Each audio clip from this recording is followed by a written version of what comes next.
नमस्कार, बहुत स्वागत है आपका। आप देख रहे हैं भाग्य चक्र और मैं हूं आपके साथ शैलेंद्र पांडे। आज बात करेंगे चरित्र की। कौन से ग्रह आपका चरित्र, आपका कैरेक्टर अच्छा बनाते हैं? किन ग्रहों की वजह से चरित्र दोष पैदा होता है और चरित्र को बेहतर बनाने के उपाय क्या हैं, आज इस विषय पर बात करेंगे। देखिए, आज हम चरित्र की बात कर रहे हैं। चरित्र में समस्या कब पैदा होती है और चरित्र को मजबूत करने के लिए क्या करें। सबसे पहले जानते हैं कि किस ग्रह से चरित्र का संबंध होता है। देखिए, चरित्र समाज और लोगों की मान्यता से निर्धारित होता है। शुक्र और चंद्रमा ये चरित्र से सीधा संबंध रखते हैं और ये चरित्र के बारे में लोगों की मान्यता निर्धारित करते हैं। लेकिन वास्तव में जो चरित्र होता है उसका निर्माण करता है बृहस्पति। चरित्र के मामले में समस्या देने वाले ग्रह हैं शनि, राहु, केतु, कमजोर चंद्रमा और गड़बड़ बुध। इसमें सबसे ज्यादा अगर चंद्रमा दूषित हो या चंद्रमा के पास पक्ष बल ना हो तो ऐसी स्थिति में चरित्र के गड़बड़ होने की संभावना सबसे ज्यादा होती है। अब ये जानते हैं कि ऐसी कौन सी स्थितियां होती हैं जब व्यक्ति का चरित्र कमजोर होता है। अगर किसी व्यक्ति की कुंडली में शुक्र कमजोर हो, पाप ग्रहों से पीड़ित हो या शुक्र वक्री हो तो चरित्र के गड़बड़ होने की, कमजोर होने की संभावना बढ़ जाती है। जब किसी व्यक्ति की कुंडली में राहु का संबंध शुक्र के साथ हो या बुध के साथ हो तो ये भी चरित्र को गड़बड़ करता है। जब किसी व्यक्ति की कुंडली में चंद्रमा पाप पीड़ित है, शनि, राहु, केतु, सूर्य पाप ग्रहों से प्रभावित हो तो चरित्र कमजोर करता है। अगर कुंडली में बुध चंद्रमा की राशि में बैठा हो तो इसको भी चरित्र के लिए बहुत अच्छा नहीं कहते। अगर किसी कुंडली में अष्टम भाव में या द्वादश भाव में पाप ग्रह बैठे हों तो ये भी चरित्र को कमजोर बना देते हैं। यानी कुंडली में बहुत सारी ऐसी संभावनाएं होती हैं जो किसी व्यक्ति के चरित्र को कमजोर करती हैं, किसी व्यक्ति के चरित्र में दिक्कतें बढ़ा देती हैं। बहुत सारे लोग ऐसे होते हैं दुनिया में जिनका चरित्र बहुत ही मजबूत होता है, बहुत ही उत्तम कोटि का होता है। तो कब किसी व्यक्ति का चरित्र मजबूत होता है? अगर बृहस्पति की दृष्टि लग्न पर हो या लग्न के स्वामी पर हो तो सामान्यतः ये चरित्र को बेहतर करता है, शुद्ध बना देता है। जब बृहस्पति कुंडली में उच्च राशि में हो, कर्क में बैठा हो या मूल त्रिकोण राशि में हो, धनु राशि में बैठा हो तो ये भी चरित्र को बेहतर बना देता है। अगर शनि किसी कुंडली के केंद्र या त्रिकोण में बैठा है लग्न चतुर्थ सप्तम दशम पंचम या नवम, इसमें अगर शनि बैठा है तो ये भी चरित्र को बेहतर करता है। अगर केंद्र में केवल शुभ ग्रह हों तो व्यक्ति के चरित्र को बेहतर करते हैं, मजबूत करते हैं।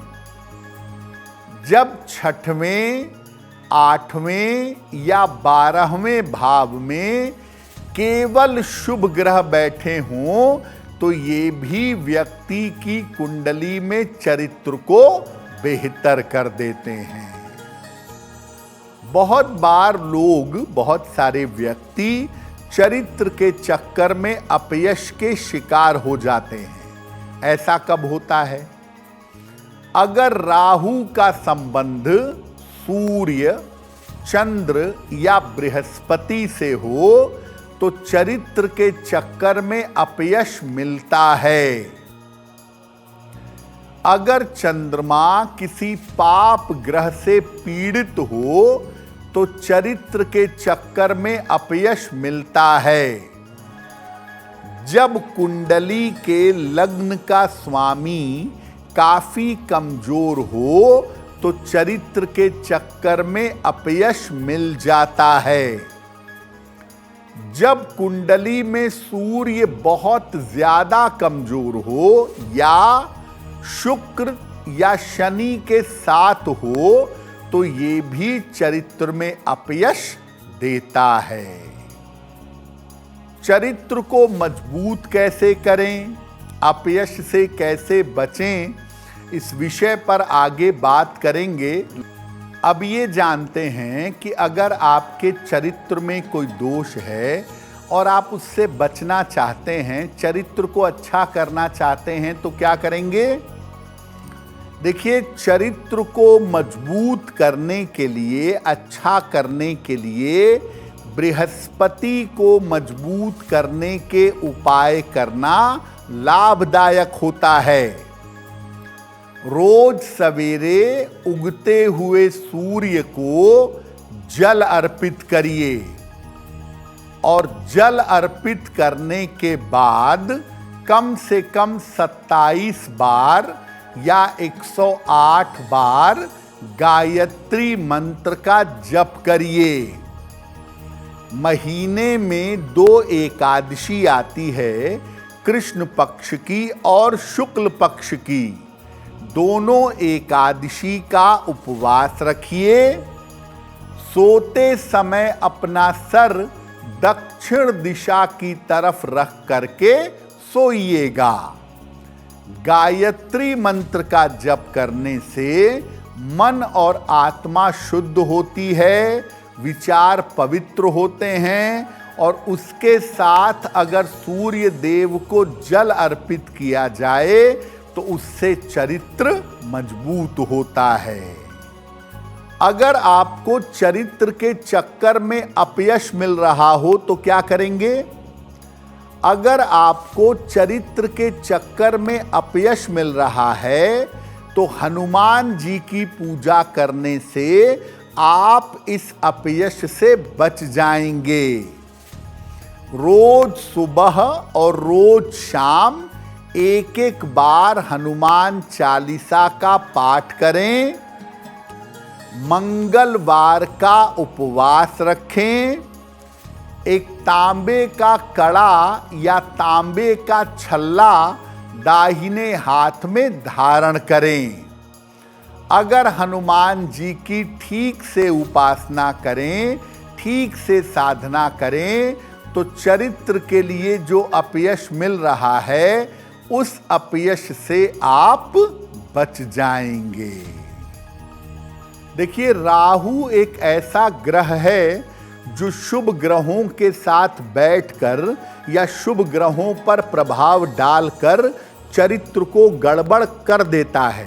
जैसे अगर राहु गुरु के ऊपर प्रभाव डाले, गुरु के साथ हो तो ये गुरु चांडाल योग बनाता है और ऐसी स्थिति में व्यक्ति के चरित्र के गड़बड़ होने की संभावना बन जाती है।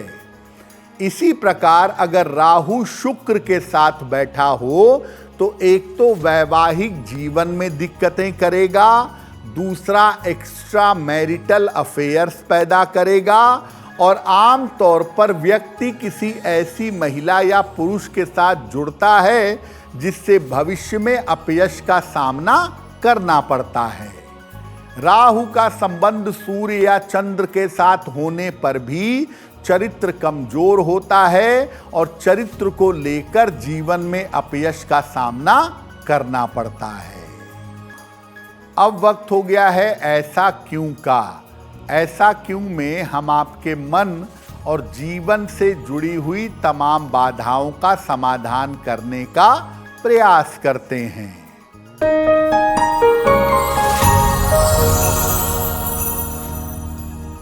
लोगों का ऐसा कहना है कि शुक्रवार के दिन खट्टा नहीं खाना चाहिए।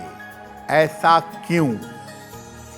देखिए, शुक्रवार का जो दिन है वो शुक्र ग्रह का दिन है और शुक्र ग्रह का जो स्वाद है वो खट्टा है। अगर आपका शुक्र गड़बड़ है, कमजोर है, तो सामान्यतः खट्टा खाने की मनाही की जाती है। लेकिन सामान्य स्थिति में अगर आप शुक्रवार को खट्टा खा लेते हैं तो उससे कोई बहुत बड़ा नुकसान नहीं होगा आपको। जो लोग संतोषी माता की पूजा करते हैं, संतोषी माता की उपासना करते हैं, ऐसे लोग शुक्रवार को खट्टा नहीं खाते हैं। अगर आप मुझसे जुड़ करके अपनी समस्याओं का समाधान चाहते हैं और चाहते हैं कि आपकी समस्याओं को ज्योतिष के माध्यम से सुलझाया जाए तो आप हमसे संपर्क कर सकते हैं, जुड़ सकते हैं एस्ट्रो तक पर।